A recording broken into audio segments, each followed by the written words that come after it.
మొదటి సమూయేలు గ్రంథం 11వ అధ్యాయము 1 నుంచి 11 వచనాల వరకు మనం ఈరోజు ధ్యానం చేసుకుందాం. అందులో ఉన్నటువంటి సమాచారాన్ని మీ ముందు పెట్టడానికి ఇష్టపడుతున్నాను. మొదటి సమూయేలు గ్రంథం 11వ అధ్యాయం 1వ వచనం నుండి 11వ వచనం వరకు మీరు చదువుకోండి, మీరు అలాగనే వినండి. ఇక్కడ అంటున్నాడు, అమోనీయుడైన నాహాషు బయలుదేరి యావాషు గిలాదు వారి ఎదురుగా దిగినప్పుడు యావేషు వారందరూ మేము మీకు సేవ చేయదము, మాతో నిబంధన చేయమని నాహాషుతో అనిరి. ఇజ్రాయేలీల మీదకి నింద తెచ్చున్నట్లు మీ అందరి కుడి కన్నులు ఓడదీతునని నేను మీతో నిబంధన చేసేదనని అమ్మోనీయుడైన నాహాషు యావేషు వారి పెద్దలతో చెప్పగా, వారు ఇజ్రాయేలీల సరిహద్దులన్నిటికీ దూతను పంపుటకై 7 దినములు గడువు మాకిమ్మని వారు యావేష్ ఆ నాహాషును అడిగినట్లుగా మనం అక్కడ చూస్తున్నాం. నేను 4 వచనాలు మీకు నేను చదివి వినిపించాను. ప్రియులరా, ఇక్కడ ఉన్నటువంటి సమాచారం ఏమిటంటే, అమోనీయుడైనటువంటి నాహాషు యావేషు గిలాదు వారి దగ్గరకు వచ్చి వాడు అంటున్నాడు ఏమని అని అంటే, ఇజ్రాయేలీలు అందరికీ నింద తెచ్చున్నట్లుగా, వారి కన్నులు ఓడబీకున్నట్లుగా, వారి కన్నులు ఓడబీకి నింద తెచ్చున్నట్లుగా వారిని ఇక్కడ ఏమంటున్నాడంటే, మీరు మాకు సేవ చేయండి, మేము మిమ్మలను లోబరుచుకుంటామని ఇజ్రాయేలీలను నాహాషు అంటున్నాడు. ఎవడు ఈ నాహాషు అని అడిగితే అమ్మోనీయుడు ఎవడు అని అడిగితే లోతు యొక్క కుమార్తెకు పుట్టినటువంటి వాడు ఒక కొడుకు, ఒక కుమారుడు. ఇది వరకు మనం ఈ అమ్మోనీయుడి గురించి మనం ధ్యానం చేసాం, మరలా మీకు చెప్పనవసరం లేదు. కనుక ఈ నాహాషు ఎవరు అని అడిగితే వీడు అమ్మోనీయుడు శాపగ్రస్తమైనటువంటి వాడు, శాపగ్రస్తుడు వీడు. అమ్మోనీయుడు దిగి ఎవరిని బెదిరిస్తున్నాడు చూసారా? యావేషు గిలాదు వారిని బెదిరిస్తున్నాడు. ఎవరు ఈ యావేషు గిలాదు వారు అని అడిగితే ఇజ్రాయేలు ప్రజలు. ఎవరు ఈ ఇజ్రాయేలు ప్రజలు అని అడిగితే దేవుని ప్రజలు. ఇజ్రాయేలీలు దేవుని ప్రజలు, దేవుని చేత ఏర్పరచబడినటువంటి జనులు ఇజ్రాయేలీలు. ఈ నాహాషు ఎవడంటే వీడు అపవాదితో సమానముగా మనకి కనబడుతున్నాడు. ఈ అపవాది అమ్మోనీయుడైనటువంటి నాహాషు యావేషు గిలాదు వారి దగ్గరకు వెళ్ళి ఇజ్రాయేలీలకు నింద తెచ్చున్నట్లుగా వారి కుడి కన్నులు ఓడబీకుతానని చెప్తున్నాడు. మీరు మాకు దాసులైపోండి, లేకపోతే నేను మీ కుడి కన్నును ఓడబీకుతాను అని మాట్లాడుతున్నాడు. ఎవడు వీడు? అపవాది. ఎవరిని అడుగుతున్నాడు? దేవుని ప్రజలను అడుగుతున్నాడు. ప్రియులరా, ఎందుకు తెలుసునా? దేవుని ప్రజలు దేవునిని కలిగి ఉండాలి, దేవుని యొక్క వాక్యాన్ని కలిగి ఉండాలి. దేవుని ప్రజలలో ఏముండాలి అనంటే, దేవుని ప్రజలు దేవునికి దగ్గరగా ఉండాలి, కానీ దేవునికి దూరముగా ఉండకూడదు. దేవుని ప్రజలు దేవుని యొక్క వాక్యానికి అనుసంధానమైపోవాలి, కానీ దేవుని యొక్క వాక్యానికి దూరముగా ఉండకూడదు. ఎప్పుడు కూడా దేవుని యొక్క వాక్యము వాళ్ళలో ఉండాలి. చూడండి, నాహాషు అనే మాటకు అర్థం ఏమిటి అని అడిగితే, నాహాషు అనే మాటకు అర్థము సర్పము. నాహాషు అనే మాటకు సర్పము. అమోనీయుడైన నాహాషు ఎవడనుకుంటున్నారు? సర్పము, పాము గడియుడు. ఎవడు ఈ పాము అని అడిగితే, యోహాను భక్తుడి దగ్గరికి వెళ్ళి అడిగితే, సర్ప సంతానమా, రాబోవు ఉగ్రతను మీకు తప్పించుకోవడానికి బుద్ధి చెప్పిన వాడు ఎవడు? మారు మనసు పొందండి, లేకపోతే మీరు నాశనమైపోతారు అని ఆ సర్ప సంతానంతో మాట్లాడుతున్నాడు. ఎవరు ఈ సర్పము అని అడిగితే నాహాషు. ఈ నాహాషు సంతానము ఎవరు అని అడిగితే సర్ప సంతానము. ఎవరు అంటే మారు మనసు లేనటువంటి జనాంగము. దేవుణ్ణి నమ్ముకుంటారు, కానీ వారి యొక్క జీవితాల్లో దేవుడు ఉండడు. దేవునికి ప్రార్థన చేస్తారు, కానీ వారి జీవితాల్లో ప్రార్థన పరంగా ఉండవు. వారు దేవుని యొక్క సన్నిధికి వస్తారు కానీ వారి జీవితాల్లో వాక్యం నిలిచి ఉండదు. ప్రార్థన చేస్తారు, వాక్యం చదువుతారు, పాటలు పాడతారు కానీ వారి జీవితాల్లో దేవునికి స్థానం ఉండదు. వీరు నాహాషును పోలి ఉన్నారు. ఎవరిని పోలి ఉన్నారు అని మరొకసారి అడిగితే వీరు సర్ప సంతానము. వీరు సర్ప సంతానం. దేవుని కలిగినట్టుగా ఉంటారు కానీ వీరిలో దేవుని యొక్క వాక్యం ఉండదు. అదే అంటున్నాడు, నాహాషు అంటే సర్పము. యావేషు గిలాదులో, యావేషు గిలాదు దానికి అర్థం ఏంటంటే, యావేషు గిలాదు అనేటువంటి మాటకు అర్థం ఏంటంటే నీళ్లు లేని ప్రదేశము. స్తోత్రం కలిగిన గాక. యావేషు గిలాదు అనే మాటకు అర్థం ఏమిటి అని అడిగితే నీళ్లు లేని ప్రదేశము. ఎక్కడైతే నీళ్లు లేవో, ఎక్కడైతే వాక్యం లేదో అక్కడ ఈ సర్పం వచ్చి నిన్ను బెదిరిస్తుంది. ఎక్కడైతే వాక్యం ఉండదో అక్కడ వచ్చి అపవాది నిన్ను బెదిరిస్తాడు. వాడు నిన్ను భయపెడతాడు. వాడు నీకు చూపకూడనటువంటి ప్రమాదకరమైన పరిస్థితులన్నీ చూపెడతాడు వాడు. ఇక్కడ చెప్తున్నటువంటి మాట అదే. అమోనీయుడైన నాహాషు బయలుదేరి యావేషు గిలాదు వారికి ఎదురుగా దిగినప్పుడు యావేషు వారందరూ మేము మీకు సేవ చేయదము. చూడండి, దేవుని ప్రజలు ఎవరికి సేవ చేస్తారట? పోయిన దినాల్లో మనం ధ్యానం చేసుకున్నాం దావీదు గురించి. సున్నతి లేని ఆ ఫిలిష్తీయుడు ఎంత ఇజ్రాయేలు ప్రజలను బెదిరించడానికి, భయపెట్టడానికి ఆ సున్నతి లేని ఫిలిష్తీయుడు ఎంత అన్నాడు దావీదు. హల్లెలూయా. ఇక్కడ కూడా చూడండి, భయపెడుతున్నాడు దేవుని ప్రజలను. ఎవరు? నాహాషు, అపవాది అయినటువంటి నాహాషు భయపెడుతున్నాడు. ఎందుకు భయపెడుతున్నాడో తెలుసా? నీ దగ్గర నీళ్లు లేవు, నీ దగ్గర దేవుని వాక్యం లేదు. దేవుని వాక్యానికి సాదృశ్యముగా ఉన్నటువంటిది ఆ నీళ్లు నీలో లేవు. ఉన్నట్టుగా నటిస్తున్నాము కానీ మన దగ్గర నీళ్లు లేవు.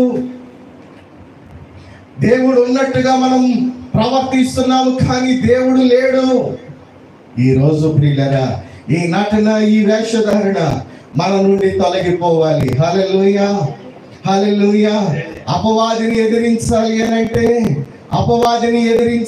అంటే మనం దేవునికి లోబడి ఉండాలి.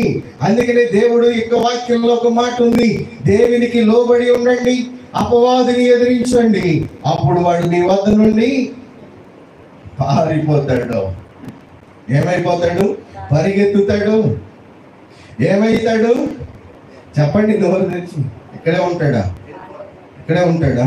మన పక్కన బాసింగ్ అంటే కూర్చుంటాడా?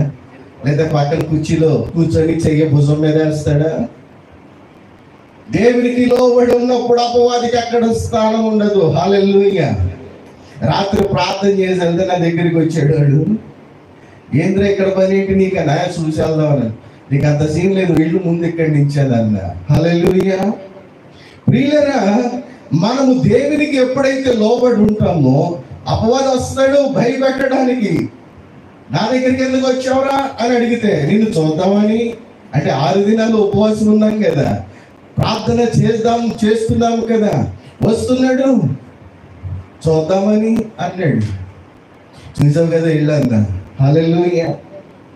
కనుక ప్రియులారా, వస్తాడు. ఎందుకో తెలుసా? నిన్ను భయపెట్టడానికి, నీ కన్ను ఊడబెయ్యడానికి.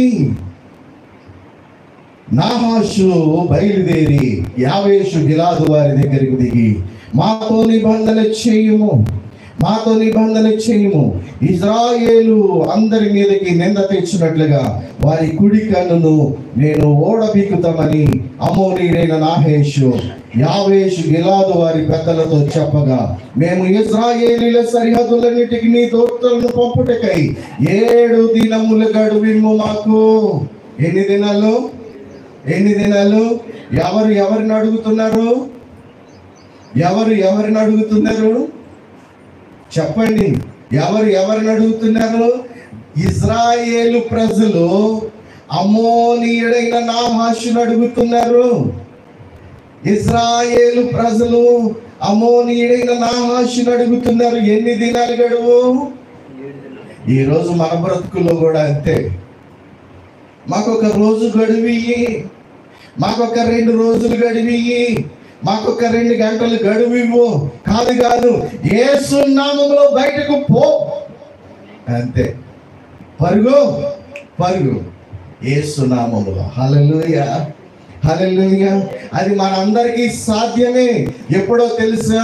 నీలో నీళ్లు పుష్కలంగా ఉన్నప్పుడు, నీలో వాక్యానికి సాదృశ్యంగా ఉన్నటువంటి దేవుని యొక్క వాక్యము నీలో పుష్కలంగా ఉన్నప్పుడు అపవాది దగ్గరకు రావడానికి అవకాశమే లేదు. దేవునికి స్తోత్రం కలుగును గాక. ఇక్కడ అంటున్నారు, ఇశ్రాయేలీయులు మా పెద్దలతో మాట్లాడడానికి మాకు 7 దినాలు గడువియ్యి, మాకు 7 దినాలు గడువియ్యి అని మాట్లాడుతున్నారు. చూడండి 4వ వచనం నుంచి చదువుదాం. దూతలు సౌలు గిబియాకు వచ్చి జనులకు ఆ వర్తమానము తెలియచెప్పగా జనులందరూ బిగ్గరగా ఏడ్చిరి. సౌలు పొలంలో నుండి పశువులను తోలుకుని వచ్చుచు జనులు ఏడ్చుటకు హేతువేమని అడుగగా, జనులు ఏడ్చుటకు హేతువు ఏమని అడుగగా, జనులు ఏడ్చుటకు హేతువు ఏమని అడుగగా. ఇక్కడ ఏడుపే ప్రతి ఒక్కరి జీవితంలో. ఏ ఒక్కరి జీవితంలో సంతోషం లేదు. అయ్యా నీవు బాగున్నావా అని అంటే ఏమి బాగు అయ్యా అని ఏడుస్తున్నాడు. అయ్యా పెద్దవారు మొదలుకొని చిన్నవారి వరకు ఏడుస్తున్నారు. ఎక్కడ చూసినా ఏడుపే, ఎక్కడ చూసినా సంతోషం లేదు, ఎక్కడ చూసినా సమాధానం లేదు, ఎక్కడ చూసినా నెమ్మది లేదు, ఎక్కడ చూసినా సంతోషం అనేటువంటిది వెతికి చూడడానికి కూడా అవకాశం లేకుండా కనబడుతుంది. సౌలు అంటున్నాడు, తిరిగి వచ్చి ఆ ప్రజలు ఏడుచుచుండట చూసి ఈ ఏడుపుకు కారణం ఏంటి అని అడిగినప్పుడు సౌలు, అక్కడ ఇశ్రాయేలు ప్రజలు అంటున్నారు, యావేష్ గిలాదు ప్రజలు అంటున్నారు సౌలుతో, ఏమంటున్నారు తెలుసా? నిన్ను అడిగారా ఎవరైనా నీ ఏడుపుకు హేతువేమిటి, నీవు ఏడవడానికి కారణం ఏంటి అని అడిగారా? అడిగే ఉంటారు. ఎక్కడ లేరు ఏడ్చేవాళ్ళు? అన్ని ప్రాంతాల్లో ఉన్నారు. మన గ్రామంలో లేరా ఏడ్చేవాళ్ళు? మన పట్టణంలో లేరా ఏడ్చేవాళ్ళు? మన దేశంలో లేరా ఏడ్చేవాళ్ళు? మన రాష్ట్రంలో లేరా ఏడ్చేవాళ్ళు? గల్లీలో కూడా ఏడ్చేవాళ్ళు ఉన్నారు. ప్రతి కుటుంబంలో కూడా ఏడుపు ఉంది. ప్రతి కుటుంబంలో కూడా ఏడుపు ఉంది. మీ ఏడుపుకు కారణం ఏంటి అని అడుగుతున్నాడు సౌలు. హల్లెలూయా. ఈ రోజు నీ ఏడుపుకి కారణం ఏంటి? అయ్యా అపవాది నా ముందు దిగి నన్ను బెదిరిస్తుంది, నా కన్ను పీకేస్తానని చెప్తున్నారు వాళ్ళు. అమోనీయుడైన నాహాషు మా దగ్గరకు వచ్చి వాడు చెప్తున్నాడు, 7 దినాలు గడువడిగి మీరు మాకు దాసులైపోండి, మీరు మాకు దాసులు కాని ఎడల మీ కుడి కన్ను పీకేస్తాను అంటున్నాడు. కుడి కన్ను పీకటము అంటే దాని అర్థం ఏంటంటే యేసుక్రీస్తు ప్రభుల వారి గురించి మనకు సగమే తెలిసింది, మరి యొక్క సగము మనకు తెలియలేదు. భక్తి చేస్తున్నాం, కొంచెమే తెలుసు, మనకి కొంచెము భక్తే తెలుసు. యేసుక్రీస్తు ప్రభుల వారికి గురించి మనకి పూర్తిగా తెలియలేదు. ఒంటి కన్ను భక్తి, ఒంటి కన్ను భక్తి జీవితం, ఒంటి కన్ను ఆధ్యాత్మిక స్థితి. ప్రియులరా, ఇక్కడ అంటున్నాడు ఒక కన్ను పీకేస్తాను అంటున్నాడు. అక్కడ ఆ ప్రజలు ఏడవడానికి కారణం ఏంటి? ఆ నాహాషు మా కుడి కన్ను పీకేస్తానంటున్నాడు. మా కన్ను పీకేసినా సరే పర్వాలేదు, పెళ్లిళ్ళయ్యే పిల్లలు ఉన్నారు, వారి కన్ను కూడా పీకేస్తానంటున్నాడు. చిన్న పిల్లలు ఉన్నారు, వారి కన్నులు కూడా పీకేస్తానంటున్నాడు. కుటుంబంలో లేక ఇశ్రాయేలు ప్రజల్లో అందరి కన్నులు, పెద్దవారి మొదలుకొని చిన్నవారి అందరి కన్నులు, కుడి కన్నులు పీకేస్తానని చెప్తున్నాడు. అయ్యా మా ఏడుపుకు కారణం అది అని సౌలుతో ఆ యావేషు గిలాదు వారి చెప్పినప్పుడు అక్కడ సౌలు అంటున్నాడు, చూడండి 7వ వచనం, 6వ వచనం నుంచి చదువుకుందాం. సౌలు ఆ వర్తమానము వినగానే దేవుని ఆత్మ బలముగా వచ్చెను, అతడు అత్యాగ్రహుడై. సౌలు ఆ వర్తమానము వినగానే అతని మీదకి బలముగా దేవుని ఆత్మ వచ్చి ఆ వర్తమానమును బట్టి అత్యాగ్రహుడై ఏమంటున్నాడు? ఒక కాడి ఎడ్లను తీసుకొని తునకలుగా చేసి ఇశ్రాయేలు దేశములోని నలుదిక్కులకు దూతల చేత వాటిని పంపి సౌలుతోను సమూయేలుతోను చేరకుండా వాడెవడో వాని ఎడ్లను ఈ ప్రకారముగా చేసేదనని వర్తమానము పంపెను. అందువలన యెహోవా భయము జనుల మీదికి వచ్చినందున ఒక్కడైనను నిలవకుండా వారందరూ వచ్చిరి. స్తోత్రం కలుగును గాక. అత్యాగ్రహుడై, ఇక్కడ సౌలు ఆ వర్తమానము విని అత్యాగ్రహుడై ఒక కాడి ఎడ్లను తీసుకొని ఏం తీసుకున్నాడు? ఎడ్లు దేనికి సూచన తెలుసా? ఎడ్లు ఫలభరితమైనటువంటి జీవితానికి సూచన. బైబిల్ గ్రంథం సెలవిస్తుంది, ఎద్దులున్న చోట గాదులు నింపబడును, ఎద్దులున్న చోట గాదులు నింపబడును, ఫల సమృద్ధి ఉంటుంది. ఎక్కడైతే ఎద్దులు ఉంటాయో అక్కడ పంటలు పుష్కలంగా పండుతాయి. ఎద్దులు లేని చోట పంటలు పండవు. ఎద్దులు లేని చోట ఆహారం ఉండదు. ఎద్దులు లేని చోట అక్కడ సస్య శ్యామలం అవ్వదు. అక్కడ దేవుడు చెప్తున్న ఆ సౌలు అత్యాగ్రహుడై ఆ వర్తమానము వినగానే ఒక కాడి ఎద్దులను తీసి వాటిని తునకలుగా చేసి ఇశ్రాయేలు దేశంలో నలుదిక్కులను పంపి మాతోను సమూయేలుతోను కలవని వాడి యొక్క ఎద్దులు ఇలాగునవునని వర్తమానము పంపాడు. ఏంటో తెలుసా దాని అర్థం? ఎద్దులు తునకలు చేస్తాను అని అంటే దాని అర్థం మీ జీవనోపాధి కోల్పోతారు. మీ జీవనానికి ఆధారమైన ఎద్దులు ఇలాగున చేయబడతాయి. ఎవరితో కలవకపోతే? సౌలుతోను సమూయేలుతోను. ఎవరు ఈ సౌలు, ఎవరు ఈ సమూయేలు అని ఆలోచన చేస్తే ఆ మాట విని సౌలు అతని మీదకి ఆత్మావేశముతో నింపబడిన వాడై, ఆత్మతో నింపబడి అత్యాగ్రహము కలిగినటువంటి వాడైనటువంటి దైవజనుడు. హల్లెలూయా. ఎవరు ఈ సౌలు అని అడిగితే ఆత్మతో నింపబడినటువంటి వాడు. ఎవరు ఈ సమూయేలు అని అడిగితే సమూయేలు ప్రవక్త. ఈ సమూయేలు ప్రవక్త అని అనగాదని అర్థం ఏంటంటే ఉన్నది ఉన్నట్టుగా చెప్పేవాడు. ప్రవక్తలు ఉన్నది ఉన్నట్టుగా చెప్పేవాళ్ళు. దేవుడు ఏ సమాచారం ఇస్తే ఆ సమాచారాన్ని ప్రజలకు బోధించేవారు ప్రవక్తలు. హల్లెలూయా. ఈ దినాలలో దైవజనుడు నిలవబడి ఏం చెప్తున్నాడో తెలుసా? దేవుని మాటలు కాదు చెప్పేది, సొంత మాటలు చెప్తున్నాడు.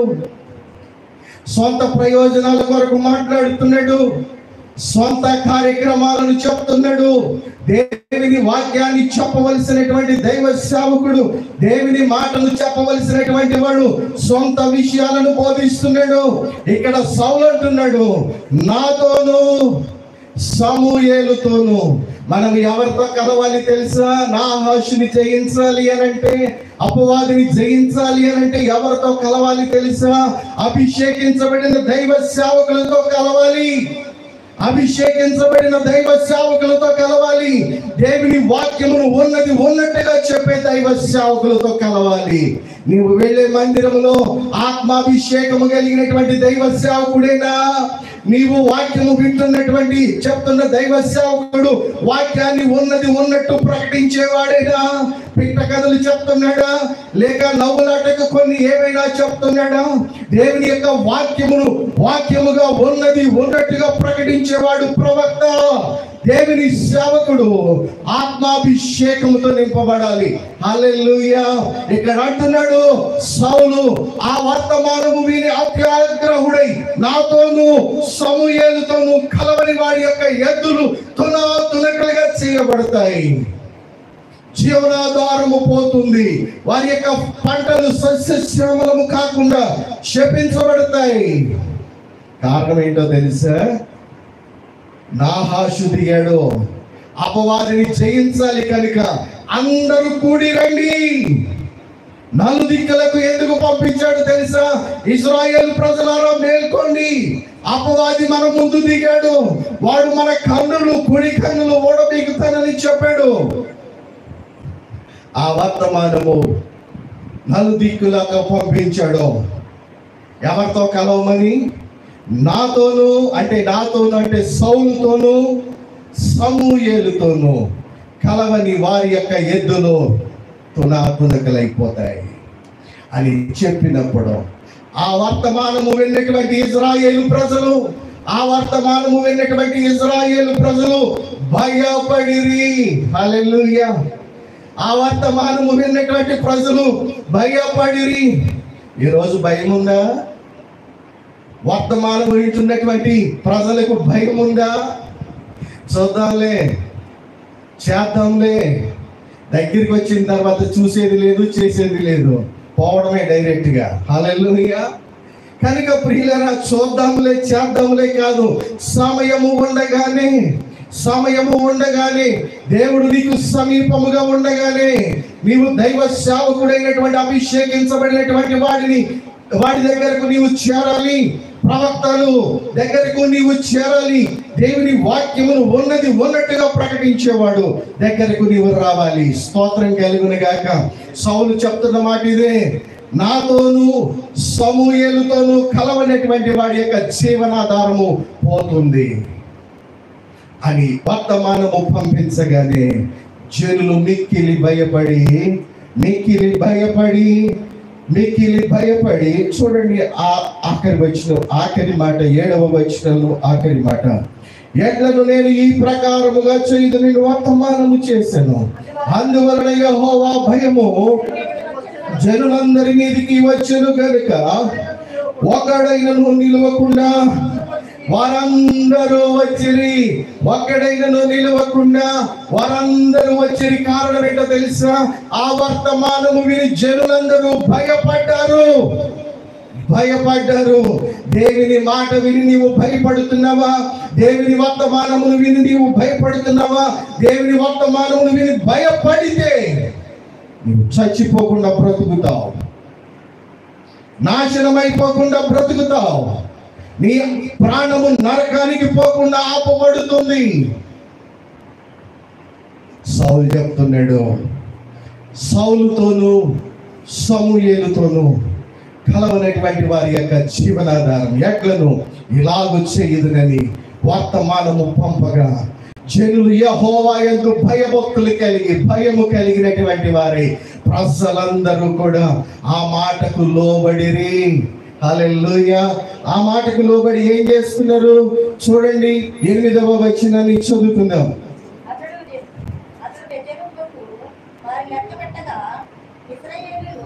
ఆ భయపడినటువంటి జనులు ఇశ్రాయేలీలలో నుండి 3 లక్షల మంది, యోధా వారి వేలలో నుండి 30,000 మంది వచ్చి 9వ వచనాన్ని చదువుకుందాం చూడండి. అప్పుడు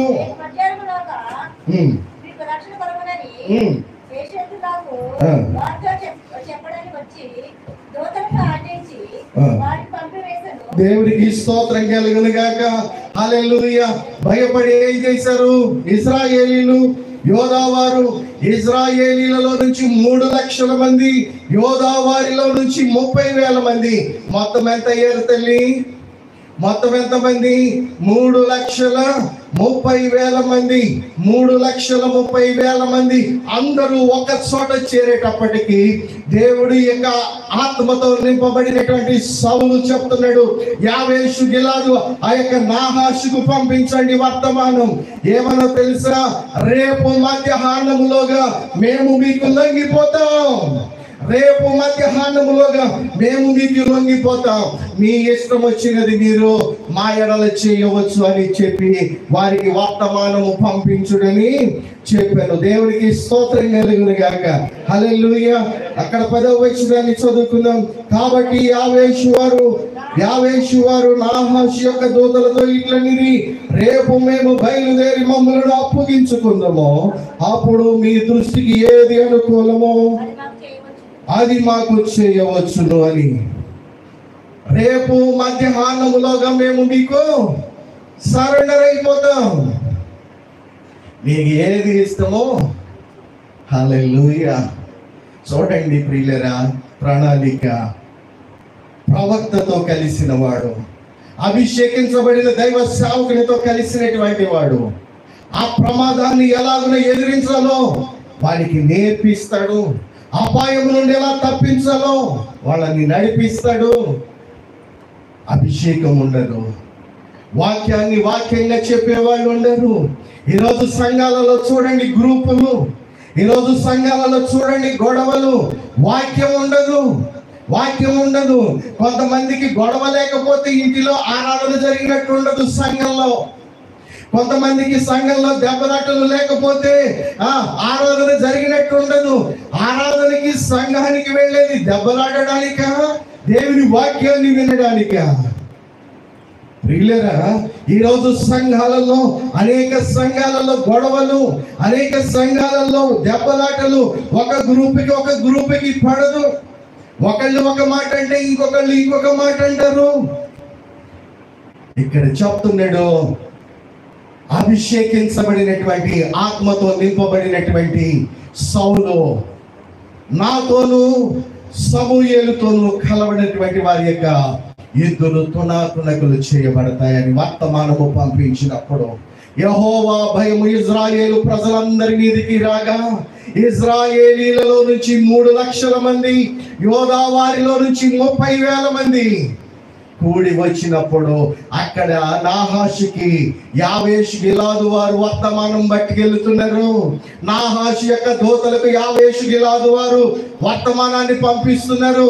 అయ్యా, నాహాషు ఏదో చెప్పాడు కదా, రేపు మాకు 7 దినాలు గడువు ఇచ్చాడు కదా మీ వాడు, వాడితో చెప్పండి రేపు మధ్యాహ్నములోగా మేము మీకు లొంగిపోతాం, తర్వాత మీ ఇష్టం వచ్చినట్టు మీరు చేసుకోండి అని చెప్తున్నాడు. వర్తమానం పంపిస్తున్నాడు. 11వ వచనాన్ని చదువుకుని ప్రార్థన చేసుకుందాం. చూడండి, సౌలు జనులను 3 సమూహములుగా చేసి వారు తెల్లవారు సమయమున దొండు మధ్యలో వచ్చి మధ్యాహ్నములోగా అమోనీయులను హతము చేసిరి. హల్లెలూయా, హల్లెలూయా. చూడండి, వాడు మన కుడి కన్ను తీయడానికి వచ్చాడు, దేవుడు వాడిని చంపేశాడు. కేవలం వాడు కుడి కన్ను ఓడతీయడానికి వచ్చాడు, కానీ దేవుడు వాడిని చంపేశాడు. స్తోత్రం కలుగును గాక. హల్లెలూయా. చూడండి ప్రియులరా, మనం ఎవరితో కలవాలి అని అడిగితే అభిషేకించబడిన దైవ సేవకునితో కలవాలి. వాక్యాన్ని ఉన్నట్టుగా మాట్లాడే వాళ్ళతో కలవాలి. అప్పుడే శత్రువైనటువంటి సైతాను మీద నీకు విజయము కలుగుతుంది, నీవు విజయాన్ని పొందుతావు. ఇక్కడ అంటున్నాడు కదా, 3,30,000 మంది ప్రజలతో 3 గుంపులు ఏర్పాటు చేసి దండులోనికి చొచ్చారు. ఏ దండు? నాహాషు దండు. ఏ దండు? అపవాది దండులోనికి చొచ్చినప్పుడు ఒక్కొక్కడిని నరుకుంటూ పోయారంతే. హల్లెలూయా. ఒక్కొక్కడి ప్రాణములు తీసుకుంటూ పోయాడు. చూడండి, వాడు మన కుడి కన్ను ఓడదీయడానికి వచ్చాడు, కానీ మనము వాడి ప్రాణములే తీసేసాము. హల్లెలూయా, హల్లెలూయా, హల్లెలూయా. గొప్ప విజయము గొప్ప విజయము. దావీదు చేసిన ప్రార్థన 70వ కీర్తన, దేవా నన్ను విడిపించుటకు త్వరగా రమ్ము. 2వ వచనాన్ని చదువుకుందాం ఒకసారి. 70వ కీర్తన 2వ వచనం.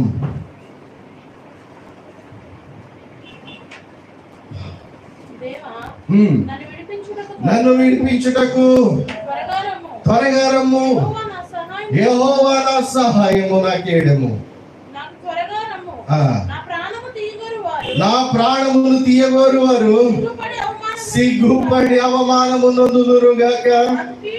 నాకు కీడు చేయగోరు వారు వెనుకకు మళ్లింపబడుదురుగాక. వెనుకకు మళ్లింపబడలేదు, వారి ప్రాణమే పోయింది. వారి ప్రాణమే పోయింది. వారిని హతము చేసేశాడు నాహాషుని. యావేషు గిలాదు వారు దేవుని ప్రజలతో పెట్టుకుంటే ఇలాగే ఉంటదని చెప్పాడు. స్తోత్రం కలుగునుగాక. కనుకనే నీ విశ్వాస జీవితం ఎవరితో ప్రయాణం చేస్తున్నావు? నీవు విశ్వాసిగా ఉండి ఎటువంటి సంఘ కాపరితో నీ పరిచయాన్ని పెంచుకుంటున్నావు? నీవు విశ్వాసిగా ఉండి ఎటువంటి ప్రవక్తతో నీ యొక్క సహవాసాన్ని ఉంచుకుంటున్నావు? నీ సంఘ సహవాసం ఎలా ఉంది? నీ ఆత్మీయ సహవాసం ఎలా ఉంది? నీ ప్రార్థన సహవాసం ఎలా ఉంది? నీలో ప్రార్థన ఆత్మాభిషేకముతో నింపబడినటువంటిదిగా ఉందా? ఆత్మాభిషేకముతో నింపబడినదిగా ఉందా? నాకు బాగా నచ్చిన మాట ఏంటో తెలుసా? వారి యొక్క వర్తమానమును విని అత్యాగ్రహుడై దేవుని అభిషేకముతో నింపబడినటువంటి సౌలు నాతోనూ సమూయేలుతోనూ కలవనటువంటి వాడి యొక్క ఎత్తులో తునకలైపోతాయని చెప్పినప్పుడు వారందరూ ఏకముగా కూడి వచ్చిరి. హల్లెలూయా, స్తోత్రం కలుగునుగాక. వచ్చినప్పుడు జరిగిన విషయం ఏంటంటే 11వ వచనాన్ని చదువుతున్నప్పుడు నాకు చాలా ఒక ఆదరణ, ఒక సంతోషం. కారణం ఏంటో తెలుసా? అపవాది సిగ్గుపరచబడ్డాడు, అపవాది లయమైపోయాడు, అపవాది చనిపోయాడు. నా కుడి కన్ను పీకుతానని వచ్చినటువంటి వాడు వాడి ప్రాణాన్ని పోగొట్టుకున్నాడు. స్తోత్రం కలుగును గాక. నా కుడి కన్ను పీకుతానని వచ్చిన వాడు వాడి ప్రాణమే పోయింది.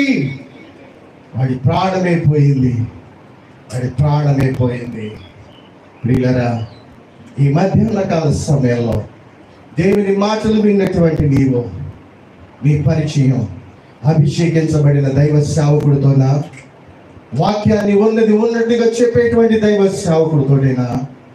ఎవరితో మీ ఆధ్యాత్మిక జీవితం ప్రయాణం కొనసాగిస్తుందో ప్రార్థన చేసుకుందాం. తలలు వంచండి, ప్రార్థన చేసుకుందాం. ఆయన శరీరానికి సాదృశ్యంగా ఉన్నటువంటి రొట్టె, ఆయన రక్తానికి సాదృశ్యంగా ఉన్నటువంటి ద్రాక్షారసం. హల్లెలూయా,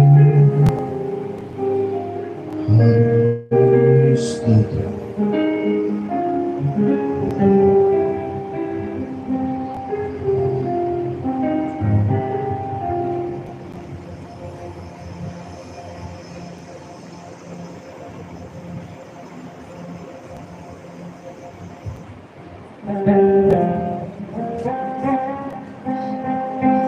నీ వాక్యాన్ని విన్నాం, మీరు మాతో మాట్లాడారు ప్రభా. అమ్మోనీయుడైన నాహాషు నీ ప్రజలమైన మా ముందు నిలబడి మాకు అవమానము తెచ్చే రీతిగా మా కుడి కన్ను ఓడబెక్కుతానని వచ్చినటువంటి వాడు ప్రభా, వాడు మా కుడి కన్ను తీస్తానని వచ్చిన వాడు, వాడి ప్రాణమే మేము తీసేసాం. మీ సహాయము వలన వాడి ప్రాణమే తీసేసాం ప్రభా. మేము నీతో కలవడానికి, నీలో నిలిచి ఫలించటానికి మీ కృప దయచేయండి. నీ శరీరానికి సాదృశ్యంగా ఉన్న రొట్టె, నీ రక్తానికి సాదృశ్యంగా ఉన్నటువంటి ద్రాక్షారసం మేము తిని త్రాగుతూ ఉండగా కావలసిన యోగ్యత మీరు దయచేసి మీరు మహిమ పొందమని, వాక్యాన్ని విన్న మీ బిడ్డలను మీరు దీవించమని, ఆశీర్వదించమని, మహిమ ఘనత ప్రభావములు మీరే పొందుకోమని యేసు నామములో అడిగి వేడుకుంటున్నాను పరమ తండ్రి. బాప్తిసం పొందిన వారు మీ స్థలాల్లో లేచి నిలబడి సిద్ధపాటు కొరకు ప్రార్థన చేసుకోండి.